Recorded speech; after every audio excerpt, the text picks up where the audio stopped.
जी बिस्मिल्लाहिर्रहमानिर्रहीम। मैं मीर अब्दुल गुलजार और आप देख रहे हैं DMM न्यूज़। इस वक्त हम मौजूद हैं ये मानसरा वैगन ओनर एसोसिएशन के हेड ऑफिस में और मेरे साथ येलो कैब ओनर एसोसिएशन के सदर शफीक खान।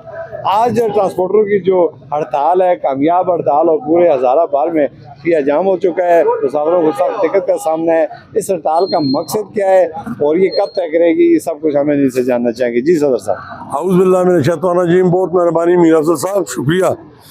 ये जो हड़ताल है ये इस सिलसिले में है कि TMA ने एबटाबाद में अड्डे पे डाका डाला। वो मैनेजमेंट अपनाना चाहती है, जबकि लोगों की करोड़ों की बसें हैं, करोड़ों की गाड़ियां हैं। अपने करोड़ों की गाड़ियों की मैनेजमेंट किसी और को देना ये मुनासिब नहीं है।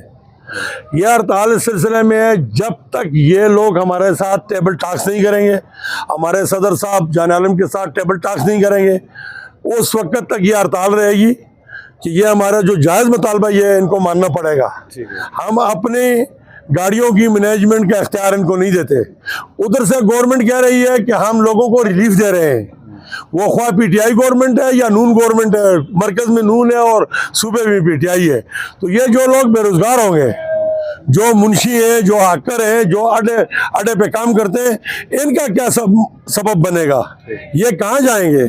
तो यहाँ तो मेरे ख्याल में हज़ारों की तादाद में मुंशी और हाकर ये लोग काम कर रहे हैं। तो ये गवर्नमेंट इसलिए होती है कि आवाम को रिलीफ देना, ये तो हम पे डाका डाल रहे हैं। ठीक हो गया।